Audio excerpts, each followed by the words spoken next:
জানো তো, কখনো কখনো আমার মাথায় কি যে ভূত চাপে সত্যি আমি একদমই বুঝতে পারি না। তো hello everyone, welcome back to my mini blog. আমি লিপিকা, আশা করি তোমরা সবাই অনেক অনেক ভালো আছো। আর আমিও ওই আর কি মোটামুটি বেশ ভালো আছি। জানো তো, এই যে যে জিনিসগুলো দেখতে পাচ্ছ, এগুলো না আমি আমার বিয়েতে গিফট হিসেবে পেয়েছি। তবে এগুলো বিয়ের পর এভাবে এখানে রেখে দেওয়া হয়েছে, সেগুলো আর কি ওই ভালো করে রাখা হয়নি। আমার বিয়ে হয়েছে ওই মোটামুটি 1.5 বছর হতে চলেছে। জানো তো, এগুলো আমি ভালোভাবে রাখার কথা ওই সপ্তাহখানিক ধরে ভাবছি। আগে কিন্তু এগুলো আমি ভালো করে রাখার কথা কখনো ভাবিনি। আর সেটারও একটা কারণ আছে, তোমরা হয়তো অনেকেই জানো। আপাতত আমাদের এই বাড়িতেও থাকতে হচ্ছে, আবার ওই বাড়িতেও থাকতে হচ্ছে।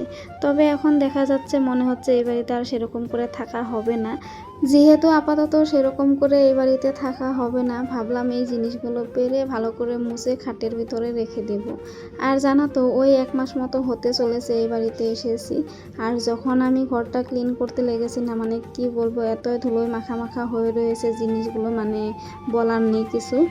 আর যখন আমি সাজার উপরটা দেখলাম না, তখন মানে কি আর বলবো, এতই ধুলো মাখা মাখা হয়ে রয়েছে। আর তখনই আমি ভেবে নিয়েছি যে এই জিনিসগুলো আমি পেরে ভালো করে মুছে খাটের ভিতরে রেখে দেব। আর জানো তো, এই কাজটা যেহেতু করতে আমার পক্ষে একটু কষ্ট হয়ে যাবে, যার জন্য না বর্মশাইকে কদিন ধরেই বলে যাচ্ছিলাম যে আমাকে একটু হেল্প করো, মানে জিনিসগুলো পেরে দাও, তারপর আমি মুছে রাখবো, তারপর তুমি আবার রেখে দেবে খাটের ভিতরে।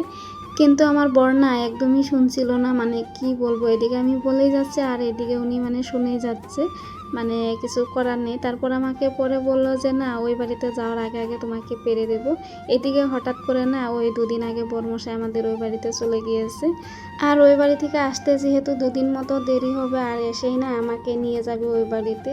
মাঝে ওই 2 দিন মতো থাকবে। আমি ভাবলাম যে ওই 2 দিন আর ওই কষ্টটা একদমই করতে চাইবে না। ভাবলাম আর কষ্টটা দিয়ে কি লাভ, আমি কাজটা করে ফেলি যতটুকু পারি।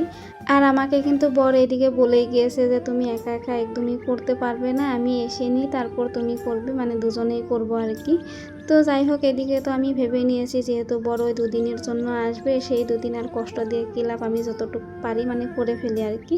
সেই মতে আজকে সকাল সকাল ঘুম থেকে উঠে সমস্ত বাসি কাজ কমপ্লিট করে এদিকে সাজার উপর থেকে সমস্ত জিনিস পেরে ভালো করে মুছে এদিকে খাটের উপর রেখে দিয়েছি। আর এগুলো না এখন আমার খাটের ভিতরে রাখার একদমই সময় নেই, যেহেতু ওই দুপুর 12টা মতো বাজতে চলেছে। এদিকে দুপুরে রান্না করার সময় হয়ে গিয়েছে, বলতে গেলে অনেকটাই দেরি হয়ে গিয়েছে, যার জন্য এগুলো রাখার আর সময় হলো না সেরকম একটা। আর এদিকে আমি সকাল থেকে কোনো কিচ্ছু খাইনি, ওই একটু চা খেয়েছিলাম, অনেক খিদে পেয়েছে, ভাবলাম একটু তাড়াহুড়ো করে রান্নাটা করে ফেলি। আপাতত বাড়িতে আমি আর শ্বশুর মশাই, এদিকে তো দুপুরে রান্না বান্না খাওয়া কমপ্লিট, সেগুলো আর কি ভিডিও ক্লিপ নেওয়া হয়নি। আর এদিকে যেহেতু খাটের উপরে রেখে দিয়েছিলাম, সেগুলো এক এক করে এখন সাইডে রেখে দিচ্ছি। তো চলো, দেখা হবে পরের ভিডিওতে।